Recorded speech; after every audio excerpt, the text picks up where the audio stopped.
Vamos ler Atos dos Apóstolos, capítulo 6.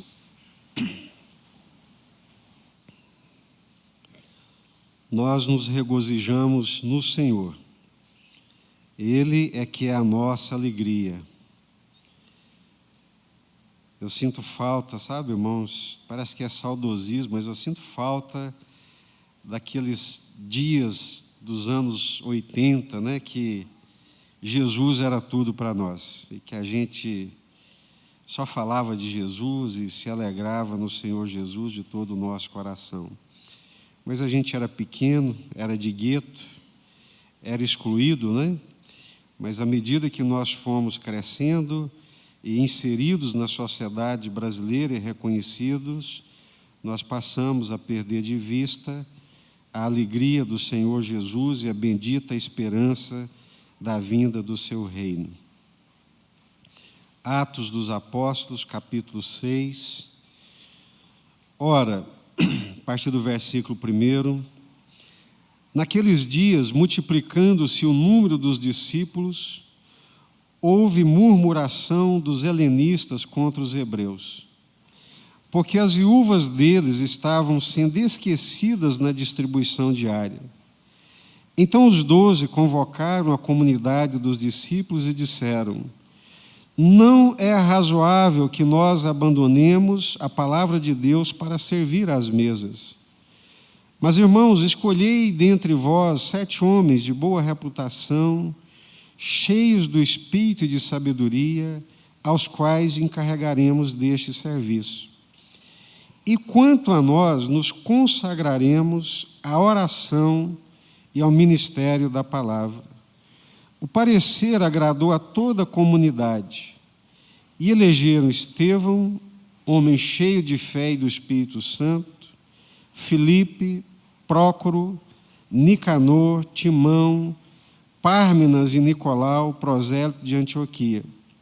Apresentaram-nos perante os apóstolos, e estes, orando, lhes impuseram as mãos.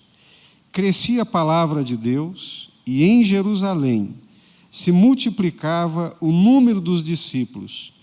Também muitíssimos sacerdotes obedeciam à fé. Amém? Naqueles dias, multiplicando-se o número dos discípulos, houve murmuração dos helenistas contra os hebreus. Eu já ouvi dizer, e por leitura e por ouvir também, que em alguns momentos do crescimento, quando a pessoa está em fase de crescimento, às vezes ela não só age desarticuladamente, né? O menino, a menina que cresce muito rapidamente de uma vez, né? Não havendo tempo para o corpo se acomodar, acaba agindo desarticuladamente, né? Esbarra, cai, tropeça com muita facilidade, e outros dizem que existe até a dor do crescimento, né? Dói quando cresce. E é fato, a igreja cresceu e cresceu muito rapidamente.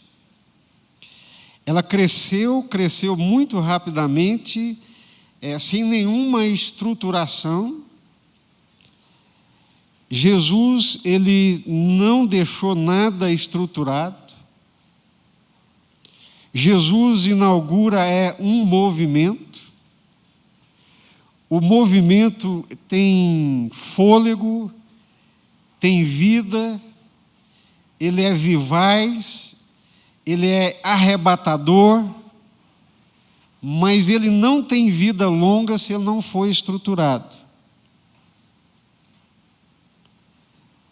Todos os movimentos espirituais que não forem estruturados, ou eles desembocaram em heresias, ou eles se perderam ao longo da história. O grande desafio nosso é entender que, à medida que nós crescemos, novos problemas surgirão e que esses problemas precisarão ser resolvidos pela graça de Deus, não matando o mover do Espírito Santo pela estrutura, Porque a estrutura mata, a estrutura engessa e tolhe o movimento. Então nós, como igreja, sempre vamos viver esse paradoxo entre a necessidade da estruturação, da organização e do mover do Espírito Santo, do mover espiritual, do organismo, da vida, da não estruturação. É um paradoxo, é difícil entender e perceber essas coisas. Por isso que o vinho e o odre são muito importantes. O vinho é o Evangelho, a alegria do Evangelho, esse movimento, esse mover do Espírito Santo. E o odre é a estrutura. A estrutura, ela só tem finalidade e objetivo quando ela serve para conduzir o vinho, para conservar e conduzir o vinho. Toda e qualquer estrutura, toda e qualquer organização que nós intentarmos fazer na igreja, ela só pode e deve ser feita com esse objetivo: a preservação, a extensão, o fortalecimento e o crescimento do Evangelho. O problema é que a estrutura, por ser humana, ela pode sucumbir aos desejos e à vontade humana e se transformar numa coisa humana, estragando o vinho, estragando o Evangelho. Então nós temos, como igreja do Senhor, em todos os tempos, a começar de Atos dos Apóstolos, a entender, a aprender e saber conviver com a estrutura, com a organização, mas sem permitir que essa mate, que essa obstrua o crescimento do Evangelho. Os irmãos entendem? Compreendem? Quando é que a estrutura ela perde a serventia? Quando é que o odre se rompe? É quando ele vira uma coisa de homens. Quando serve a homens. Quando se transforma num instrumento de poder humano e de dominação humana. Perdeu. Perdeu a graça. Perdeu a alegria. Eu me lembro de um pregador que foi pregar numa determinada igreja, ele era muito reconhecido, e a igreja encheu. E a igreja transbordou. Era num lugar onde as pessoas, elas haviam comprado os seus bancos. Avô, pai, neto e bisneto. Quase que numa cadeira cativa dentro da igreja. Quando construiu, quando formou a igreja, cada um ajuntou e comprou ali os bancos. Aquele banco ficou da família tal, aquele outro banco da família ciclana tal. E se vocês observar, todo mundo senta no mesmo banco praticamente todo domingo, né? E com a igreja cheia, transbordante, o pregador ali pregando e pediu aos irmãos da igreja: eu quero pedir aos irmãos da igreja, né, que são membros aqui da igreja, por favor, levantem, deem seus lugares para os visitantes. Nada. Cadeira é minha. Eu paguei, eu que comprei. Foi do meu avô, do meu bisavô, do meu tataravô. Irmãos, por favor, nós estamos reunidos aqui, temos muitos visitantes que estão conosco, né? Por favor, irmãos, levante-se, dê lugar para os visitantes. Nada. Ô, irmãos, glória a Deus, olha que alegria, esse tanto de gente aqui. É o mover, é o movimento do Espírito Santo, É o Espírito Santo agindo, movendo, trazendo pessoas para a igreja. Mas aquela estrutura, ela perdeu a serventia. Eles não entenderam que aqueles bancos só serviriam se eles servissem para a glória de Deus. Se fosse para alcançar pessoas, se fosse para que vidas pudessem ser alcançadas e transformadas pela graça de Jesus. Aí ele, não aguentando, perdeu a bênção e a graça. Pelo amor de Deus, irmão, vocês estão podres de orgulho, levanta desse banco, tem dó, né? Aí muitos levantaram e foram embora. Um levantou, foi embora para casa, aborrecido, chateado com o pregador, empinou a carroça. Acontece, irmãos. Acontece. A estrutura, né? Ela tem essa... Ela é humana. E ela passa a ter essa coisa do domínio humano. E o irmão levantou aborrecido e foi embora para casa, e pôs a cabeça no travesseiro e disse que ele não dormiu à noite. Virava para um lado e ele escutava a voz do pregador: vocês estão podres de orgulho. E virava para o outro: não é possível, senhor, eu estou podre de orgulho. E cada vez que ele virava de um lado para o outro, aquela voz ecoando na cabeça dele: eu estou podre de orgulho, eu estou podre de orgulho. E no outro dia ele foi o primeiro a chegar na igreja, limpou o banquinho dele e falou: pastor, o meu banco hoje está à disposição de quem quer que seja. Me perdoa porque eu não dormi essa noite. Eu virava para um lado, eu estava podre, virava para o outro, estava podre, virava para o outro, estava podre. Irmãos, as coisas que Deus nos dá, né? Esse templo, esses bancos, e vocês viram e vão ver, gente, que belíssima construção. Eu falo: Deus, o Senhor está nos dando muito mais do que a gente imaginou. Nunca, meus irmãos, essas colunas, essa estrutura, né? Louvado seja Deus pelos nossos irmãos da engenharia e da condução. Que obra, que coisa fantástica, maravilhosa. Mas essa estrutura, ela só terá serventia se for para acolher pessoas para a glória de Deus. Para vidas serem transformadas para a glória de Jesus. Amém? Esses bancos aqui, eles não são para nós, eles são para a glória de Deus.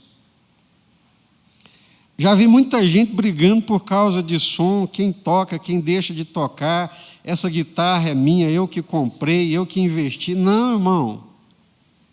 Nada aqui é de ninguém, é tudo de Jesus. Então, à medida que a igreja vai crescendo, né, nós precisamos, no Senhor, estar atento a esse entendimento e essa compreensão. Problema bom são problemas decorrentes do crescimento.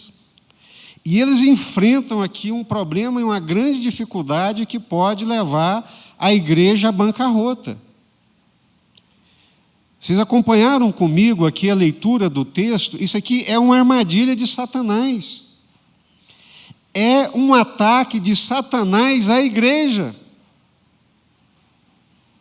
É um ataque de Satanás à igreja que se manifesta num conflito entre helenistas e hebreus. A Bíblia diz que dos dois homens Deus fez um só. A Bíblia diz que de hebreus e de gregos Deus fez um só.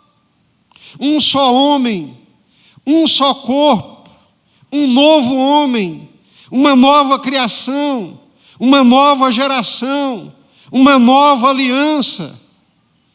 Mas se esse espírito que entrou dentro da igreja, maligno, divide a igreja em helenistas e em hebreus, matou o plano e o projeto de Deus, que é fazer um homem só desses dois. Os irmãos percebem? Às vezes a gente lê e não tem a percepção clara. Então, em nome do Senhor Jesus, liga aí. Fica distraído, não. É um ataque de Satanás contra o projeto de Deus. É mais um dos 3 levantes de Satanás contra a igreja nascente do Senhor Jesus. O plano de Deus é agora fazer um novo homem, que se chama igreja, uma nova criação, uma nova geração, que vai ser feita de judeus, que são os hebreus, e vai ser feita dos gentios, que são os gregos.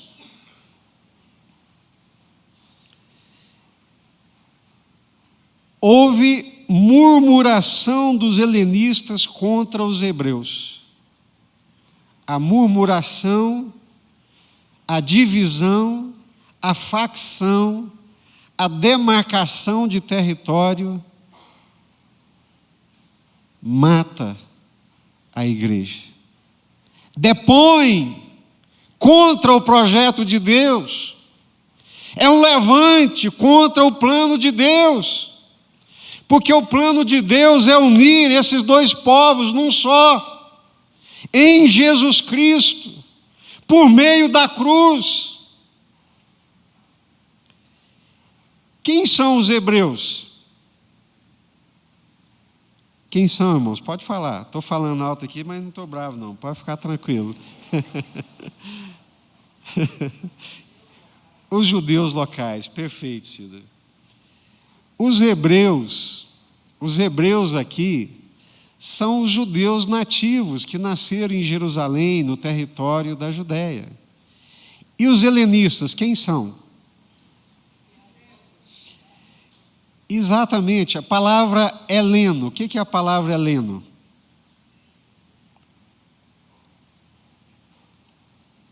Palavra Helena vem de Elassa, que quer dizer grego. Heleno quer dizer grego, Helena quer dizer grega. Então, os helenistas são também judeus, mas que não nasceram em Jerusalém. Nasceram na dispersão, nasceram no mundo greco-romano. Por isso são chamados de helenos ou de helenistas. E agora está havendo um conflito. Que nome que nós damos para esse conflito? Esse conflito é o quê? Que conflito é esse? O que está provocando o conflito e a divisão?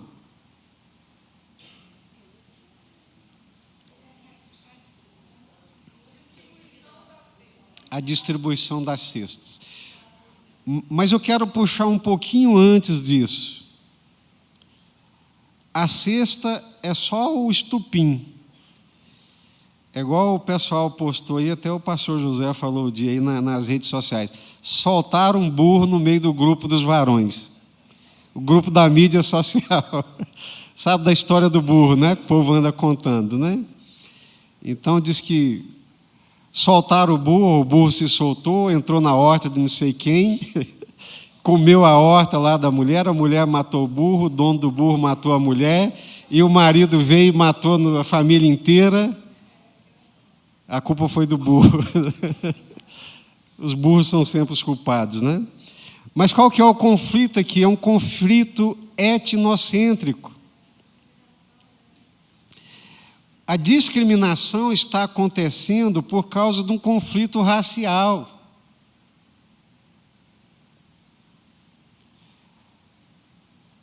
Um conflito etnocêntrico, irmãos. Tem coisa para denegrir, destruir o espírito cristão mais do que o etnocentrismo? mais do que um conflito étnico. Nós fomos agora, os irmãos sabem, recentemente à China, e eu perguntei ali a um dos líderes, falei assim, mas e qual que é a contribuição da igreja coreana, que é uma igreja forte, aqui para o Evangelho? Nenhum. Mas por quê? Porque eles entram aqui e querem mandar em nós. E nós não aceitamos.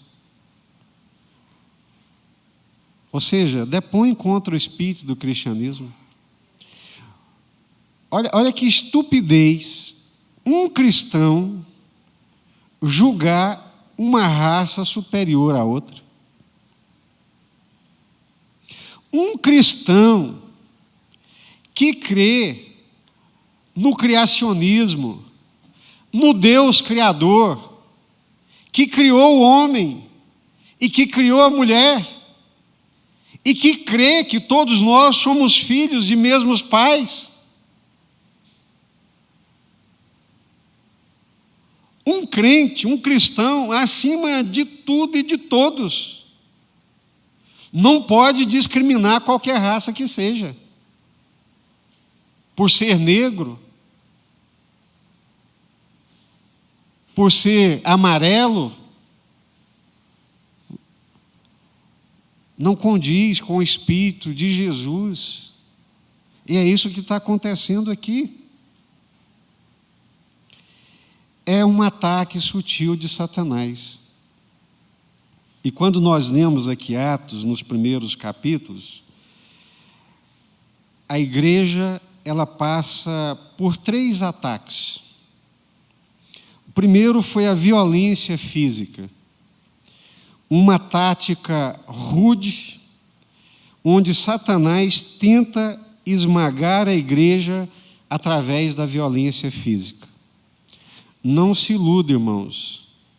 A violência física, a perseguição, ela destrói a igreja. Tem crente assim que parece que ele não pensa. Parece que ele é de outra dimensão. Ele acha que se vier uma perseguição, se nosso sangue for derramado, aí a gente vai crescer mais. A história não mostra isso.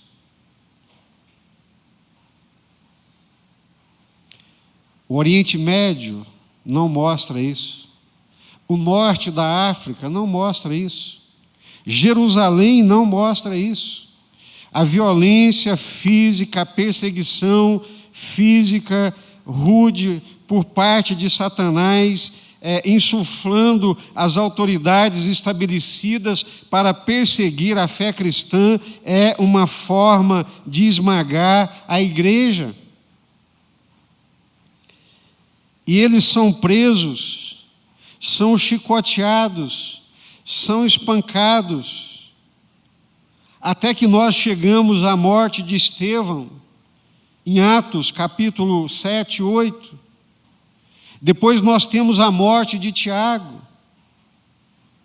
Sempre pairou sobre a vida da igreja essas formas de ataque de Satanás, que ora se manifesta na violência física. Graças a Deus que nós não vivenciamos isso aqui no Brasil. Louvado seja Deus, bendito seja Deus. Abençoe esse país, Senhor. Abençoe essas autoridades, abençoe essa estrutura jurídica, abençoe esses governantes, para nós termos tempo de paz, conforme está escrito na palavra de Deus em 1 Timóteo capítulo 2. Orem pelos reis, por todos aqueles que são investidos de autoridade, para que tenhais dias de paz, para que vivam uma vida pacífica e mansa. Glória a Deus. Porque a violência física, a perseguição à igreja mata, maltrata, esmaga, e é uma forma de Satanás se levantar contra a igreja. É triste, irmãos. Nós separamos aqui o domingo, ou o dia da igreja perseguida. Qual é a igreja na Coreia do Norte? Não tem, porque a que se levanta, decepam. Como é que sobrevive a igreja no Paquistão, no Afeganistão, debaixo de muita dor, de muita perseguição, pequena, mirrada, sem força para poder crescer por causa da perseguição? A violência física é uma forma de Satanás atacar a igreja. Nós vemos isso no capítulo 4, no capítulo 5 de Atos, no capítulo 7, 8, no capítulo 12 e por aí afora. Perseguições como forma de levante de Satanás. Mas lá, no capítulo 5, que eu preguei aqui num domingo à noite, nós vemos uma outra forma de Satanás atacar a igreja. A violência física e a perseguição, ele ataca por fora. Mas através de Ananias e Safira, ele planta uma bomba lá dentro, surge de dentro. É a perseguição moral. Quando ele coloca dentro da igreja seus agentes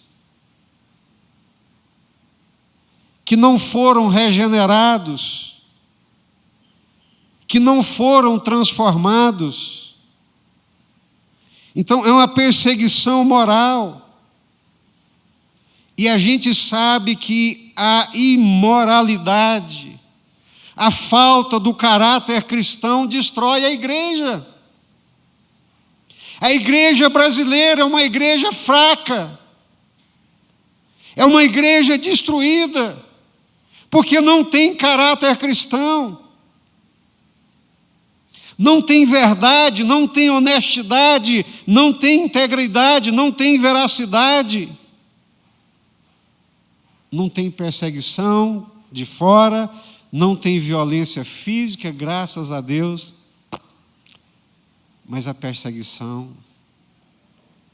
destruidora está aí dentro.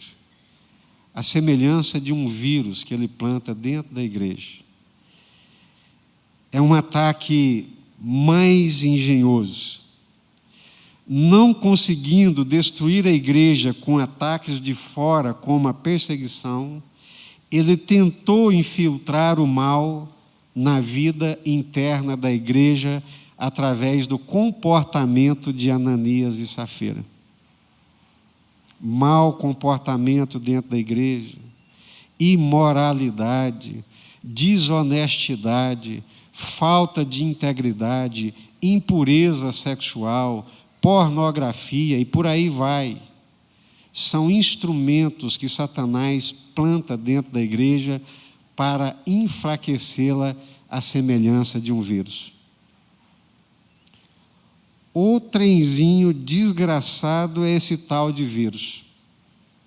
Você não vê, mas as juntas começam a doer, a garganta começa a raspar, os olhos começam a avermelhar e você perde as forças, não tem força para comer, não tem força para fazer o que gosta, não tem força para trabalhar, por causa de um negócio invisível e microscópico, mas está lá dentro, foi plantado lá dentro.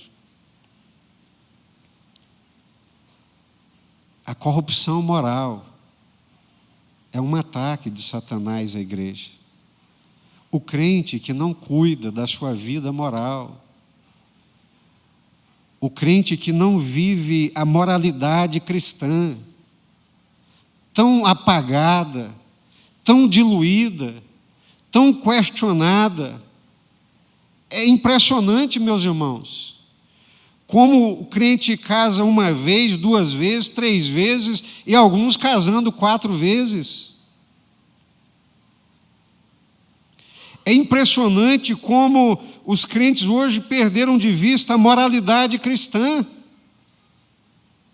Moças e moças que não chegam mais ao altar do Senhor para se casarem em pureza, porque se perderam pelo meio do caminho.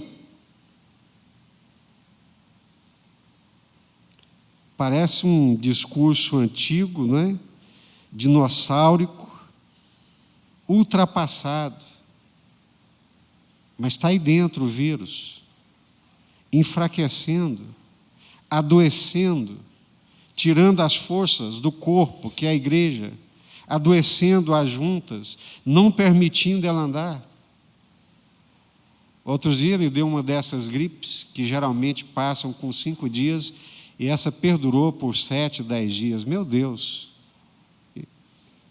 A vontade, não tinha vontade de orar, não tinha força de levantar mais cedo para poder orar, não tinha vontade de ler, só queria ficar deitado e escorado. Onde eu escorava, estava parecendo mais velho do que eu sou. Onde eu escorava, eu cochilava. Sem forças. Porque a vida de cristãos, de crentes dentro da igreja, que não vivem a moralidade cristã, é um vírus plantado por Satanás para poder tirar a força e a energia do corpo. É o pecado de Ananias e Safira. Gente, e foi tão aparentemente pequeno, né? Lendo John Stott, ele fala: o pecado de Ananias e Safira não foi desonestidade, mas foi falta de integridade. Qual que é a diferença aí da desonestidade para a integridade?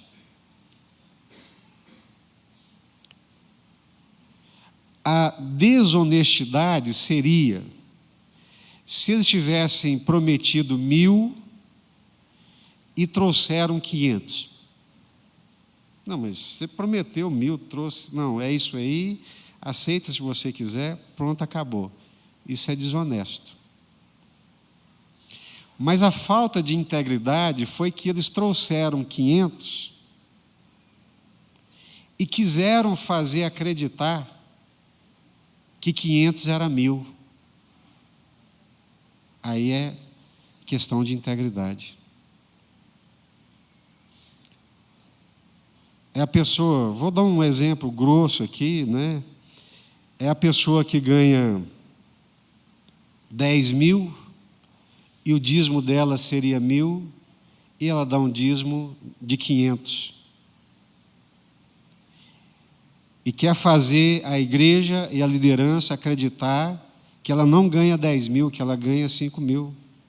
Ninguém vai vasculhar a sua vida. Mas é falta de integridade com o Pai Celestial, com a obra do Senhor. Ninguém vê, ninguém fala nada e vai falar, mas é um vírus. É falta de integridade. E por fim, no capítulo 6, que Satanás agora pega o judeu por aquilo que é o seu ponto fraco. É o etnocentrismo. O judeu se acha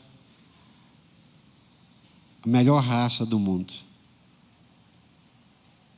e considera os outros como cães. Aí Satanás usa isso,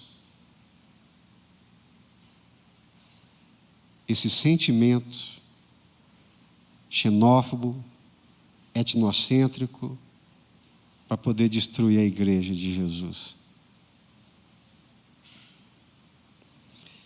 Esse terceiro plano, diz o John Stott, foi mais sutil, muito mais sutil. E com isso, ele ainda tentou desviar os apóstolos de suas responsabilidades prioritárias, que era a oração e a pregação. Se Satanás consegue tirar os apóstolos da oração e da palavra, a igreja estava perdida.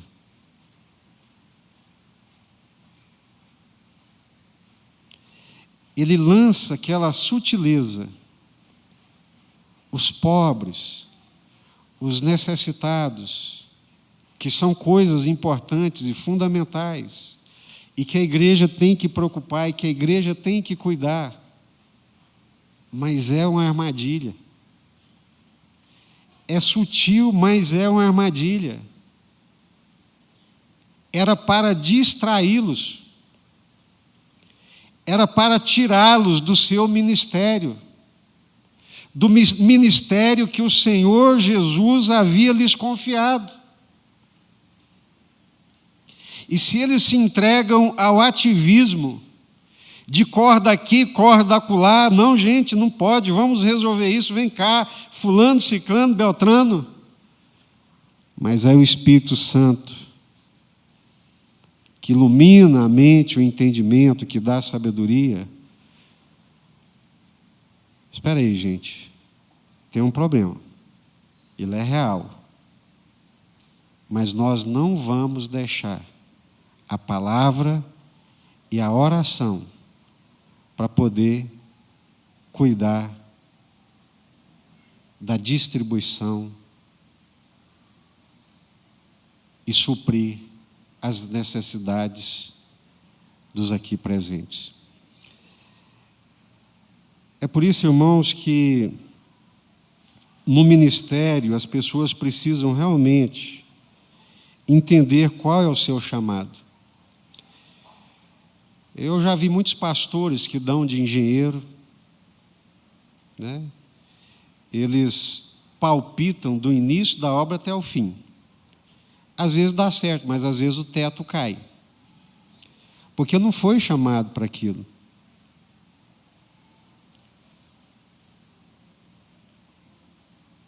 Às vezes ele se mete na política usando o nome e o título, pegando uma carona no ministério que lhe deu visibilidade. Ele não sai com o nome próprio dele, mas ele sai com o título ministerial, para poder alcançar aquele grupo que fala essa linguagem, que tem esse entendimento. Eu fico pensando, uma das partes mais árduas do ministério é dedicar a oração e a palavra. É a parte mais árdua, é a parte mais difícil, é a parte que mais demanda a nossa atenção, mas é a parte que tem mais distração. Porque não dá visibilidade. É o Hernandes, pastor Hernandes Dias Lopes, numa das suas pregações, diz que o irmão vai passando pela casa do pastor, e o pastor está ali na área, sentado na mesa, com a Bíblia aberta, lendo a Bíblia, né? Sentadinho, lendo a Bíblia. O irmão passa. E aí, pastor, folgado, né? Descansando? Não, irmão, estou trabalhando. Ah. Aí o irmão vai, volta, o pastor está lá na horta. E aí, pastor, agora sim, trabalhando, né? Não, irmão, agora eu estou descansando. Agora é o meu hobby, né? Tem muita gente que não suporta esse peso. O peso dessa humilhação, do juízo das outras pessoas. Aí se metem a gerente, se metem a engenheiro, se metem a político, a filósofo, a N coisas. Quando, na verdade, o ministério e o grande ataque de Satanás aqui era para dividir a igreja e para distrair os apóstolos do ministério que Jesus havia lhes confiado, porque se eles deixassem a palavra. E tem outra coisa, irmãos, a palavra ela é viva.